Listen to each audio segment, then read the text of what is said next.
Hello players and GMs, I am Reese, and welcome to another video by Jetpack7. Today, I am going to talk about fudging dice rolls. Is it a good thing? Is it a bad thing? I don't really know. I've seen it get talked about on many different online forums, and it seems to get pretty heated every time anyone starts to talk about it, so there are a lot of different opinions on this one, and I myself am not even entirely sure exactly where I stand on it. So for this video, I am going to make an argument for both sides. I am going to argue first for pro-fudging the rolls, and then I'll argue against fudging rolls, and then at the end, I'll give my actual opinion, which I'm not really sure what that is yet. But before we get started, I do want to ask you to please like this video and subscribe to our channel. It would help us out so much. Unless you don't like the video, then you don't have to like it, I guess. But let's go ahead and get started. I support fudging dice rolls for many different reasons. First of all, what the players don't know won't hurt them. If you are fudging dice rolls, you should never, ever tell your players that you fudged a roll.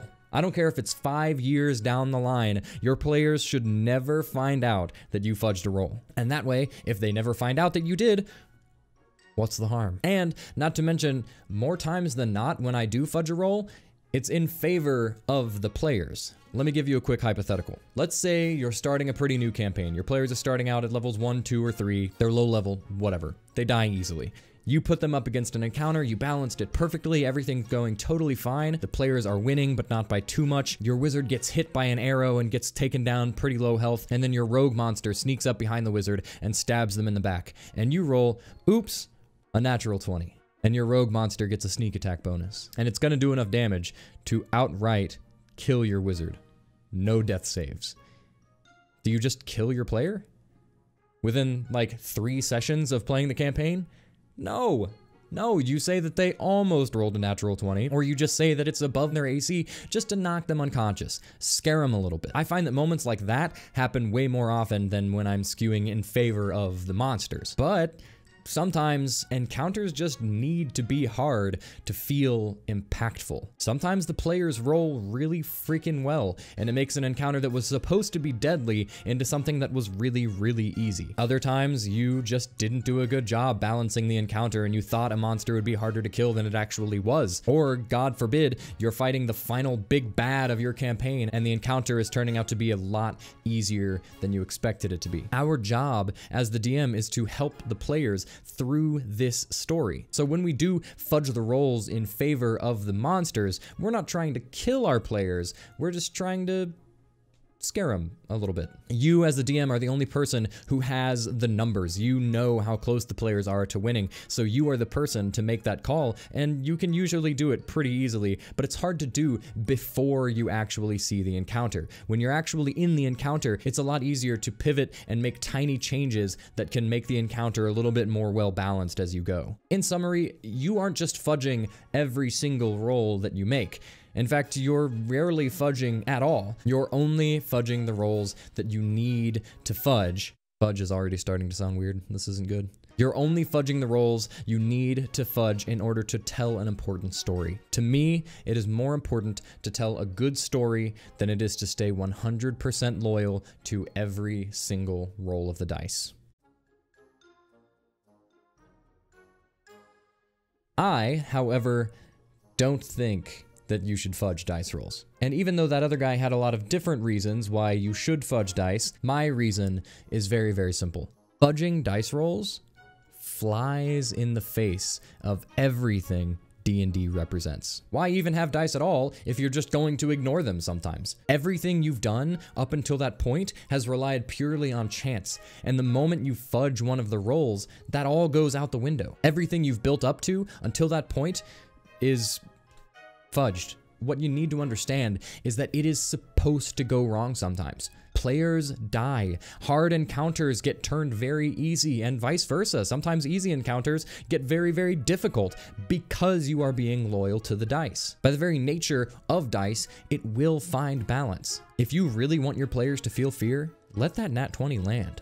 Let your player fall to the brink of death, or let your player die. What better way to instill fear into a group of players than to allow them to die within the first 3 sessions of a campaign? They can make a new character, and they will get attached to that character just as much as they were the first one. But what they will never recover from is feeling like they're invincible. No matter how hard an encounter is, they can always come out on top of it. But if you let that nat 20 land, they might not be so confident. And on the other end of the spectrum, if you want them to feel like gods, let the boss fail the save on the stunning strike. Let the monk feel like they almost beat the boss single-handedly. Let your players feel cool even though it goes against what you had originally planned. The best stories are always told by fate. That might sound cheesy, but it's true. You may think you know what would make a more impactful moment, but the most impactful moments, the things we're always talking about after our D&D sessions, are things that happen because of the dice. We're not thinking about what the GM rolled. We don't talk about what the DM rolled. We talk about what the players rolled. The best moments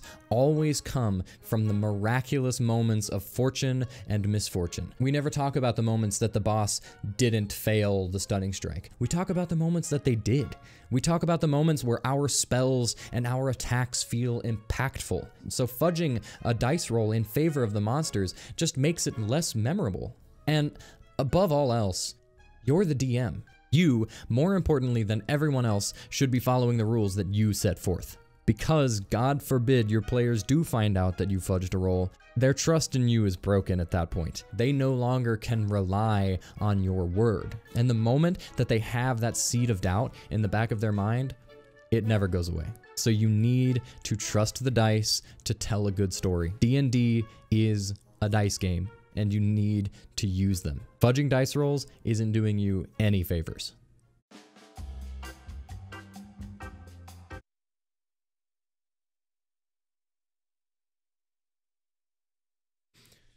Okay, so this is the part where I would normally be talking about my thoughts on this conversation, but I have my notes right here about what I had written previously, like where I stand in this debate, and I'm starting to doubt myself even now.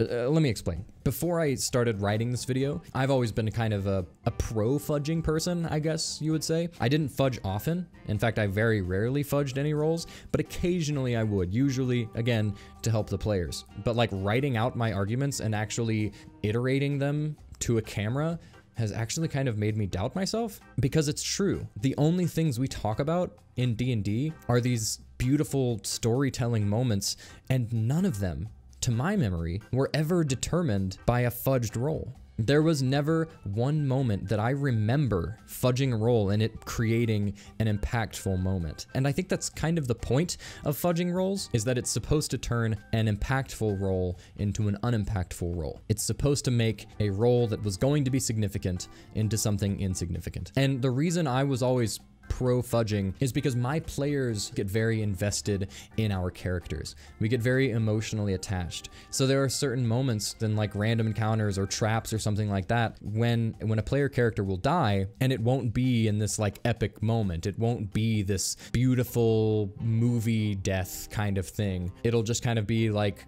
well, here's an example. So I was running Tomb of Annihilation with some of my players, and I rolled a random encounter, and it was just a shit ton of velociraptors. And I rolled like 11 of them against a 6-person party, I think it was. A couple of the player characters had kind of isolated themselves because they were going off hunting. So I had half of the velociraptors ambush those 2 player characters, and then the other half of the velociraptors ambush the party that was taking a short rest. And so the 2 player characters that were isolated obviously got hit a lot harder. One of them, however, could fly, and the other could not. So obviously that player character died. What an anticlimactic way to go. I think they were level 3 at this point in time, in a random encounter getting eaten alive by velociraptors. It was such an anticlimactic death. And yet, the repercussions of that death carried through the entire campaign. Suddenly, every player character was way more cautious and way more afraid of things that normally wouldn't be that scary. Even though the death was anticlimactic, it ended up being extremely impactful. And I could have very easily decided to fudge the rolls, but I didn't.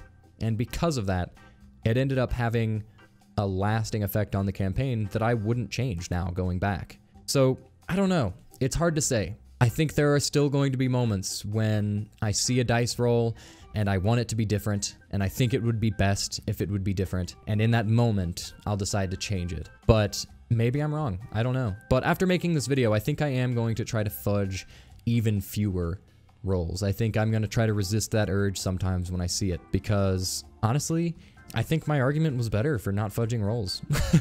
Honestly, I think I almost swayed myself just by laying out the two different arguments. But ultimately, D&D is a dice game, and the beauty behind it is that it is almost entirely random what happens. And so to break that sanctity almost kind of has a chance to ruin the game, I guess.